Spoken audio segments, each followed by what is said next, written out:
This is Justin Pollock, and today we're going to be going over homework number 12 for peer leadership. So let's go ahead and get started. On to question number 1. Question number 1 says, De Bono outlines 3 types of problem situations: the gap, the barrier, and the unknown. What are examples from common student problems at Virginia Tech, or in general, that illustrate one of these problem conditions?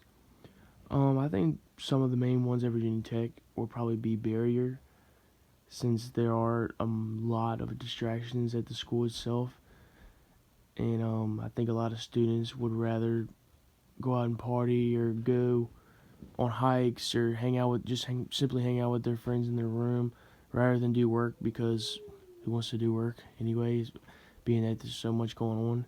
And especially with what's going on right now, I know with myself, I talk to a lot of people and myself that it's just a whole lot harder to do work when you're not going to class every day and stuff like that. So I would say barrier, since there are a lot of distractions and it makes it harder to do schoolwork. Now on to question number 2. Question number 2 starts out saying, think of a goal or a change that you were trying to achieve and conduct a personal force field analysis. One thing that I'm trying to change is I'm trying to go to bed earlier at night. Different things that I'm trying to do is not taking naps during the day and trying to wake up earlier at night, so I can try to be up for longer during the daytime and get more sleep at night, so I'm not really wasting any of the day. The next part of the question says, what did you learn from this process? I ended up learning that it's definitely harder for me, because I'm basically one of those night owl people. I like to get stuff done at nighttime, because I'd rather get stuff done late at night than wake up really early in the morning.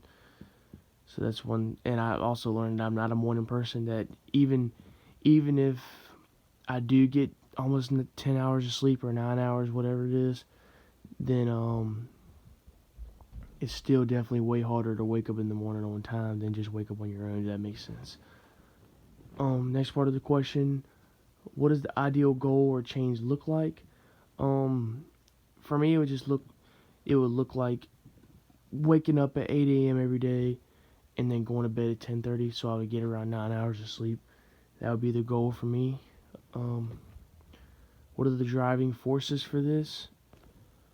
The driving forces is that it will help my body recover faster for football and working out, so it will help me be prepared the best way for the next day, because being that we are out there practicing every single day and working out all the time, your body just needs time to recover, and this is like the best time to be resting and for it to recover. So, and also that I'll be wide awake for classes, because a lot of times in class I get really tired, being that how early we wake up in the morning. What are the resistors? The resistors for this would be less free time to watch TV or play video games like at the end of the day and just chill, because when I do my schoolwork all day, that's pretty much, I do all my free time after 10 o'clock at night. And how could this process be helpful in peer leadership? It could be helpful because it teaches that if you really want something, you have to stick to the plan, and you might have to change a few things you don't change, or give up a few things you don't really want to do. But if the change really matters to you, then you're gonna have to set a lot of stuff aside just to sacrifice a few things just to get the job done.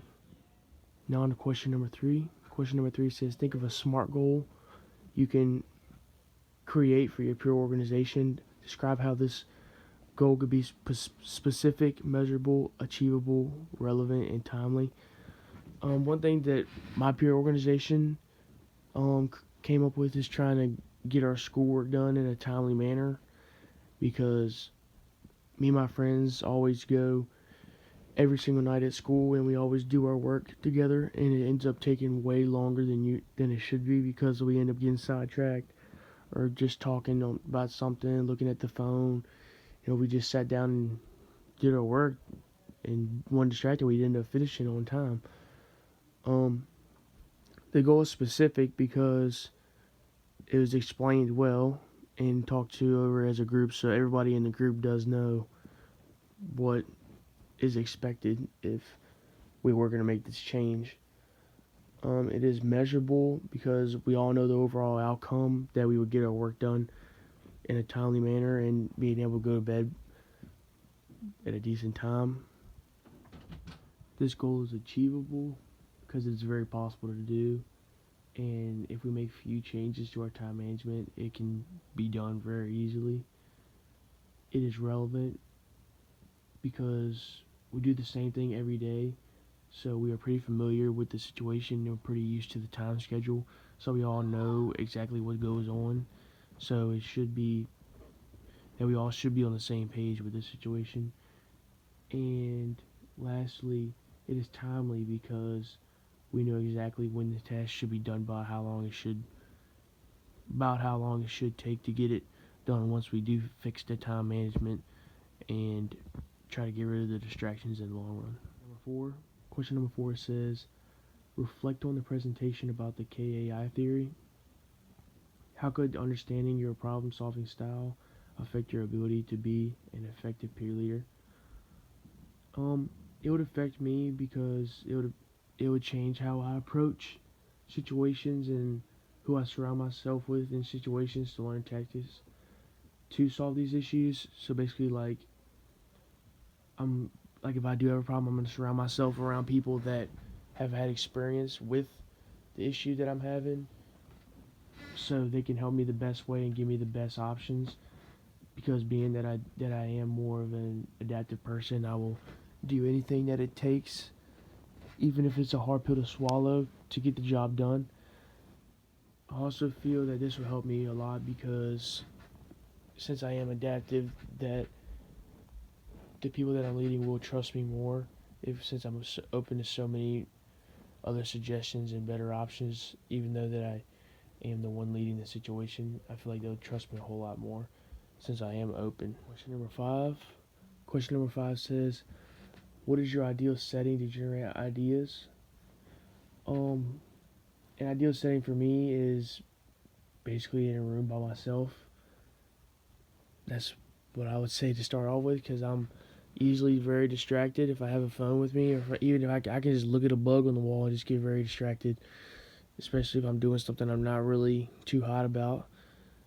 So in a room by myself with really nothing in there would be the best for me.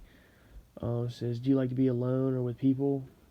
Like I said, I like to be alone in situations because there's no distractions to get me off my topic. Do you need a whiteboard or tablet, etc.? I probably use a whiteboard because you can't really get distracted too much with a whiteboard. Like tablet, you can like if you're on your phone, you can get off and go to Instagram or go to Twitter real quick, and it can be really distracting and get you off your topic, and you end up being on there for 30 minutes to an hour or whatever. But a whiteboard, I can just jot down my ideas that I'm going through and just jot down anything really if I need to. Then it says, what is your space for being creative? If you haven't done so, imagine what this space or setting would look like for yourself in a peer organization. Like I said earlier, my space for being creative is that I'm always willing to learn new things and be successful. So,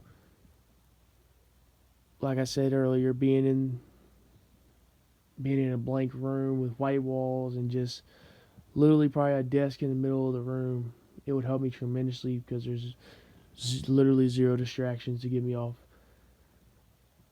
my get me off the task at hand. So I feel like that type of room would really help me get the job done way faster since there's no distractions.